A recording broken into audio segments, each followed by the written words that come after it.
Salut à toi et bienvenue dans cette vidéo. J'espère que tu vas bien. Aujourd'hui, je vais te donner 6 sacrifices à faire pour sortir de la pauvreté. Et ce sera tout de suite après le jingle.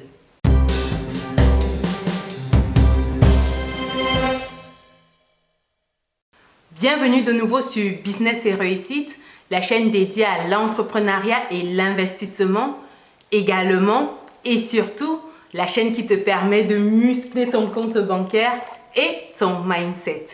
Si tu me découvres pour la première fois, je suis Chimène Nana, je suis entrepreneur et investisseur. Avant de te parler du sujet du jour qui est celui des 6 sacrifices à faire pour sortir de la pauvreté, je t'invite à faire 2 choses si tu es nouveau sur la chaîne.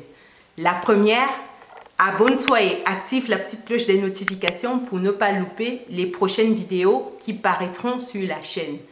La seconde, partage la vidéo avec ton entourage car ça pourra aider vraiment un de tes proches à savoir ce qu'il faut faire pour changer sa situation actuelle. Sans plus attendre, on est parti. Déjà, avant de te donner les 6 sacrifices que tu dois faire à ton niveau pour quitter la pauvreté, je tiens à clarifier la définition de la pauvreté. Pour moi, la pauvreté, c'est une personne qui n'est pas capable de se prendre en charge, de subvenir à ses besoins, également les besoins de ses proches. C'est ça que j'appelle une personne pauvre.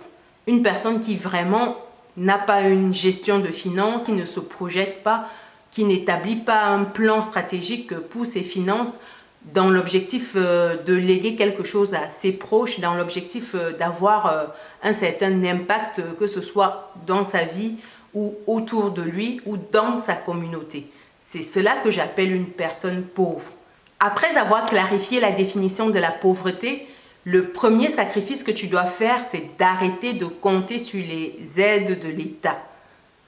C'est très important parce que de nombreux pays européens, principalement la France, sont réputés pour avoir des systèmes d'aide sociale, systèmes qui sont à la base pour soutenir des situations ponctuelles.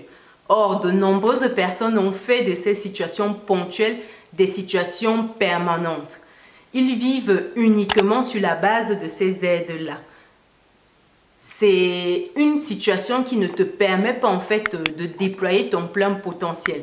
Quand tu ne penses pas à gagner un peu plus ou quand tu te dis si je gagne déjà un peu plus, je ne serai plus éligible à telle ou telle autre aide, ça veut dire que tu te brides déjà ton cerveau. Tu n'es plus dans une optique de création de richesse, tu n'es plus dans une optique de te dépasser, de toujours trouver quelque chose de plus, d'aller au bout de toi-même. Tu te cantonnes à un système qui te donne une certaine aide tous les mois. Et ça, c'est dangereux parce que ça tue ton potentiel, ça tue ton génie.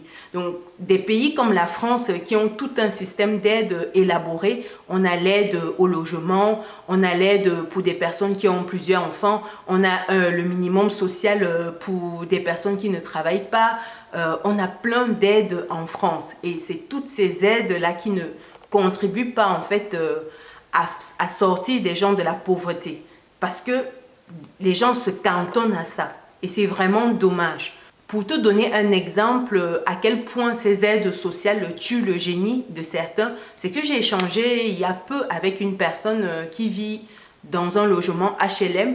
Elle était super contente d'avoir son logement. HLM déjà c'est des logements qui sont subventionnés, c'est des logements sociaux. Donc elle était très contente d'avoir son logement HLM et pour elle c'était comme un trophée qu'elle avait gagné. Et lorsque je lui ai demandé si elle ne pensait pas à s'acheter un logement, elle me disait ben non, pourquoi elle s'achèterait un logement sachant qu'elle paye beaucoup moins cher son loyer actuel.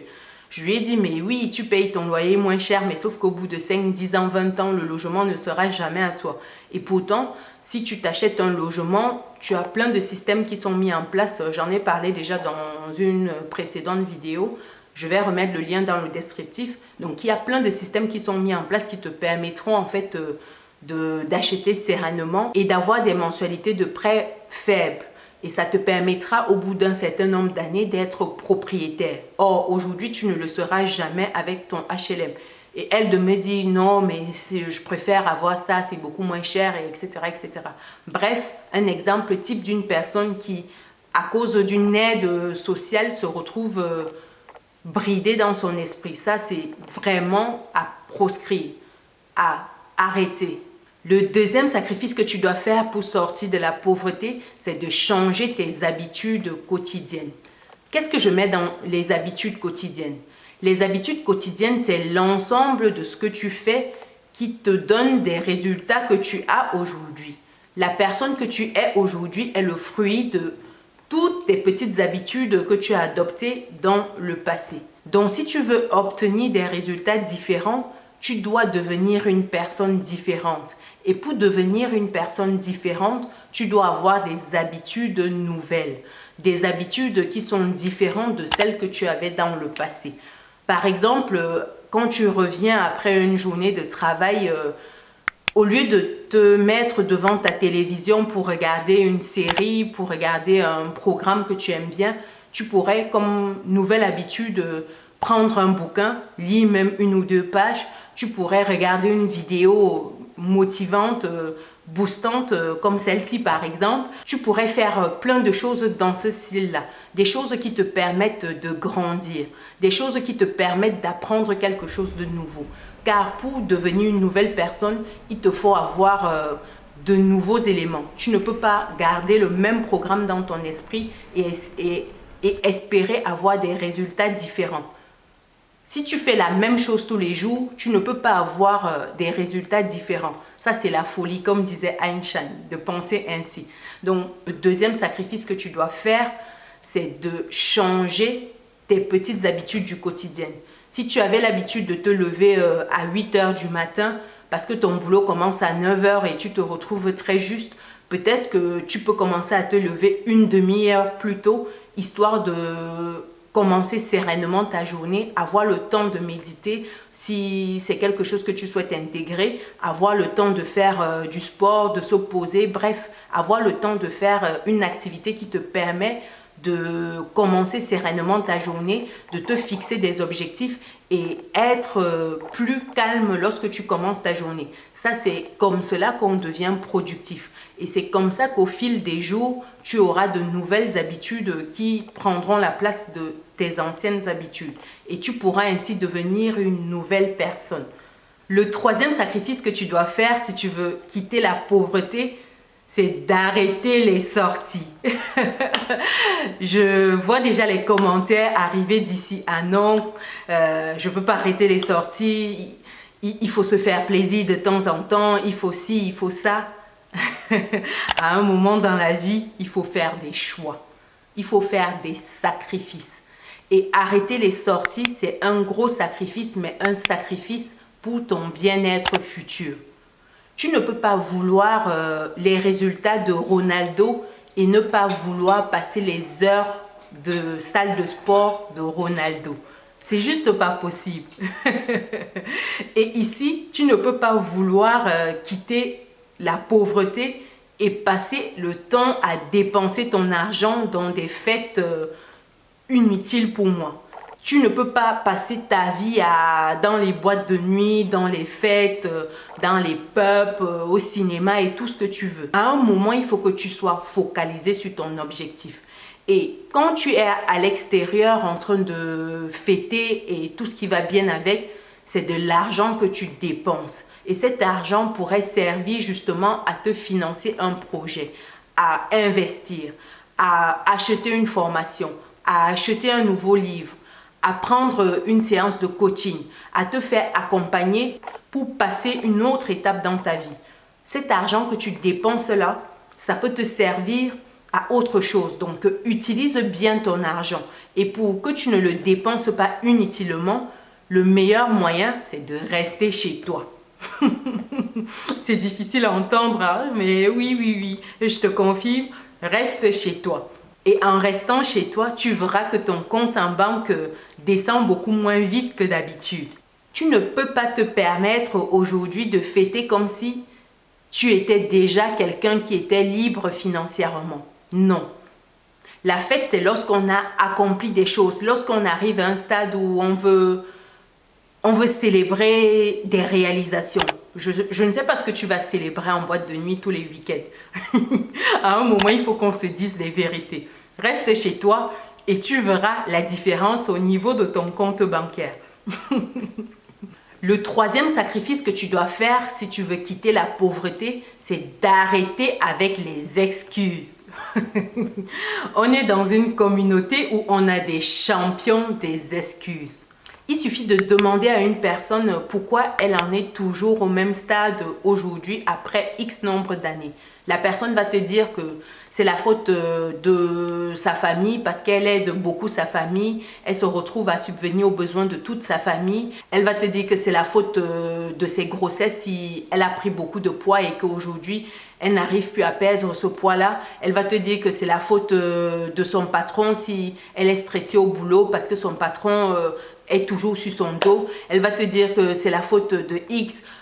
Si je n'ai pas fait ça, c'est la faute de Y. À un moment, il faut dire stop. Il faut se regarder dans le miroir et se dire les vérités. Il faut avoir le courage de mettre le doigt sur ce qui ne va pas. Et une fois qu'on a mis le doigt sur ce qui ne va pas, d'agir. Parce que une vie entière d'excuses, ça ne sert à rien. Ça te permet de te sentir bien un moment, mais après, ça ne change rien à ta condition. Pourtant, l'action te permet justement de passer d'un état que tu ne souhaites pas à un autre état. Il est temps d'agir. Il est temps de laisser les excuses. D'autres personnes vont même plus loin. C'est la faute du grand-père au village. C'est la faute d'une tante là. C'est la faute de X. Elle m'avait dit que je n'allais jamais réussir dans ma vie. C'est la faute de Y. Il a fait ci, il a fait ça. Les gens vont dire ce qu'ils veulent. Les gens vont dire ce qu'ils pensent.